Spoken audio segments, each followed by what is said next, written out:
This is what Shaka Aamer says about his life inside the prison. His words are spoken for him. And by the way, the acronym FCE, you'll hear, stands for Forcible Cell Extractions. I am losing my mind. I am losing my health. I am losing my life. They are trying to do as much damage to us as they can before we leave here. They are humiliating us as much as they can. They are harming me as much as they can. For 11 days, my heart has been aching very bad. If I sneeze, I feel as if there is ice on my heart. It is in my shoulder on my left-hand side. I cannot cough or laugh. It gets a little bit better if I hold my hand on my chest. That does not help much, but without that, I feel as if something is going to blow up. Tell us what you want to achieve through your hunger strike. I have been on hunger strike since February 15th. I am now taking 1 cup of coffee and 1 cup of tea a day. I take no sugar in it anymore, no creamer and no lemon in it. I don't want them to say I'm not a hunger striker. Even if you put lemon in your tea, they will say you are not a hunger striker. This week, they have put me on water bottle loss again as a punishment. They did this before. That leaves me only with the water from the tap, which is yellow and which they say is not drinking water. The hunger strike is a simple matter. It is about justice. There are 86 detainees here, including me, who have been cleared by the Americans. Cleared to leave this place, but they are still here. There are 80 who are not cleared, but they have not been tried. It is ironic. President Obama seems to agree with us that the place should be closed, so presumably he agrees with our hunger strike. What are relations like with the US military staff there at Guantanamo? Some of the corpsmen and guards are beautiful people trying to get me to help them with other detainees because they are afraid the men will die. Some of the guards are aware of what is happening here. These guards say, "I'm sorry, 239. I honestly forgive them, even though what they are doing is wrong. Not all guards are like that, sadly. People here are dying for lack of a salad. There is a brother on my block with a heart problem. We do not want him on the hunger strike as he could not survive it. He needs salad as he cannot eat most of the foods they give him. So I took the salad they had given me and asked the guard to take it over to his cell. The guard would not do it. In the end, though, I managed to get it from the splash box on my cell to my brother. I cannot say kind words about the administration now. Captain Robert Durant is their spokesman, and I hear from the guards what he is saying on TV. I want this man to come to my cell and speak to me. Please tell him what detainee 239 says. Everything you are telling the world is totally the opposite of the truth."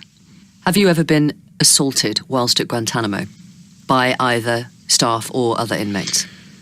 Our prophet told us, "Speak only as people can comprehend if you want them to understand." Nobody can understand what it means to be under torture 24/7. It is not just hanging you from the ceiling or being beaten up. It is fighting for hours to get a packet of salt. It is beyond explanation.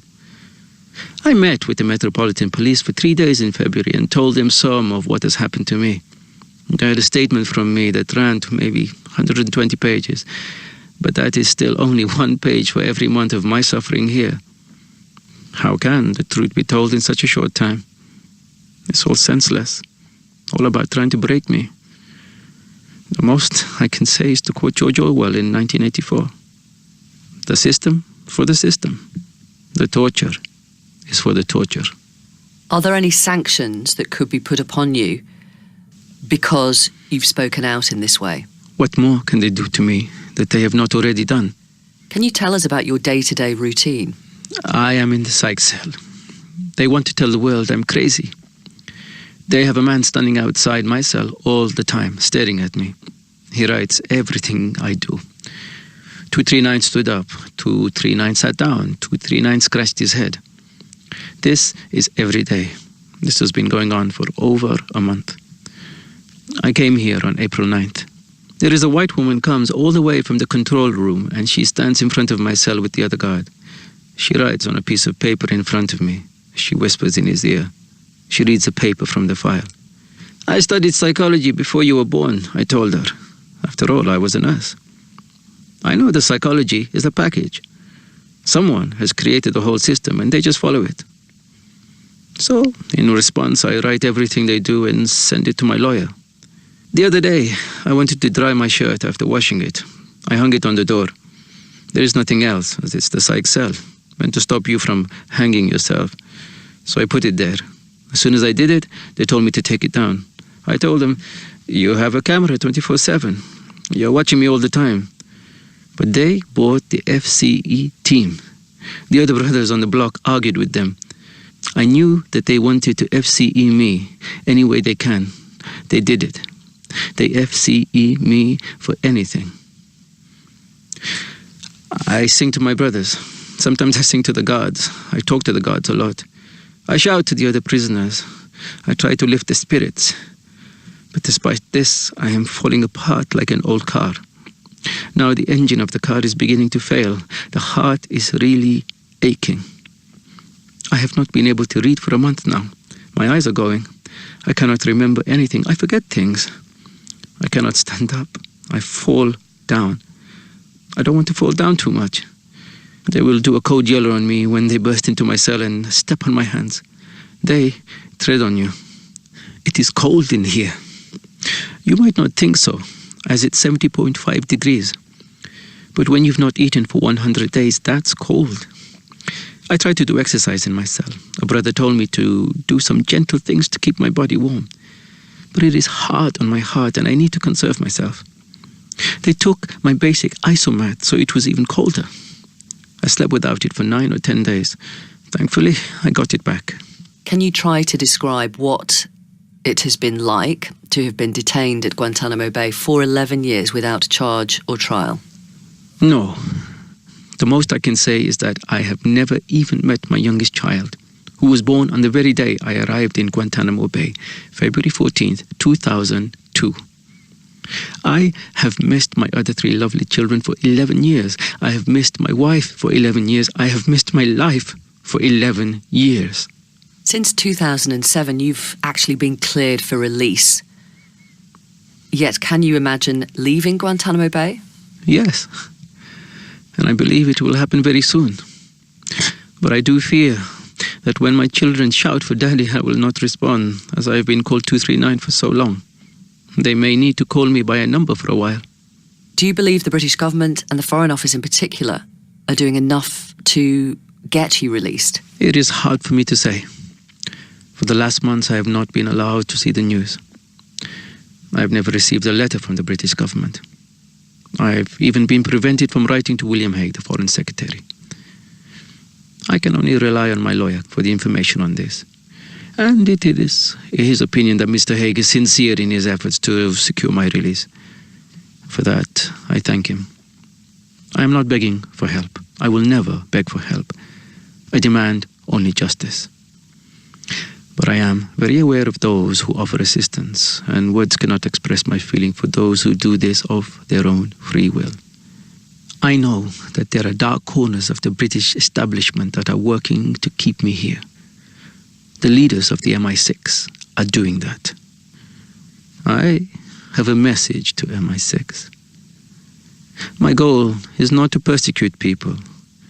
Those MI6 guys in Bagram, Kandahar, and Guantanamo, the ones who call themselves John, Lucy, and other things, they are under orders. They were doing what they were told. It is not about me wanting revenge on people. I don't want to do this. Instead, I want to change stuff. We have to stop what is happening. We need to go to the top. We are not looking to the individuals, but to the policy, since it is the policy that has to change. I want to tell the truth, but I don't want to victimize the MI6 agents. I say this not because I am scared of them. I have principles, and I live by my principles. I never wish to harm on a human being just because he is doing his job, even if that job is wrong. What would you say to President Obama, who said on a number of occasions that he would close Guantanamo Bay? This ugly place is going to close, regardless of Obama, regardless of anything.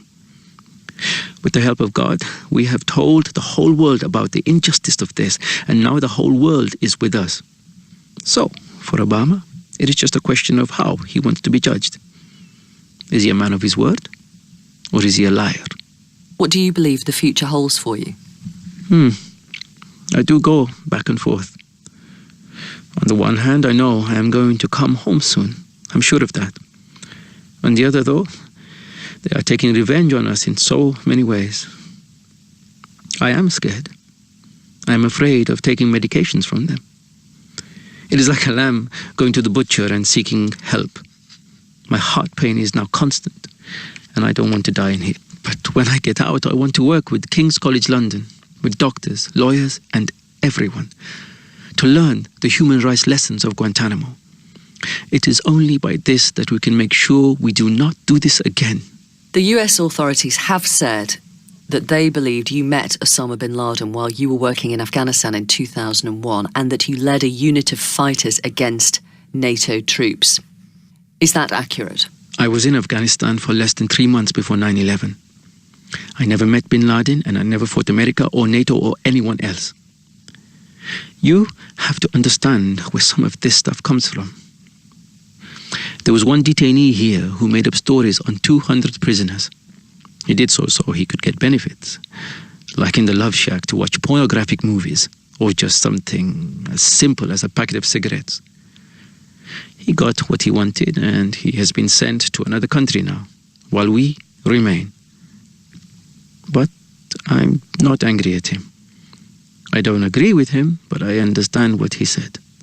Indeed, I even said things against myself when I was being tortured in Afghanistan. So, how can I expect anything else?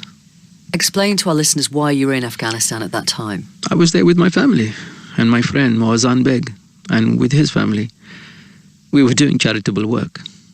They are a poor people, the Afghans, and our religion tells us we must do charity.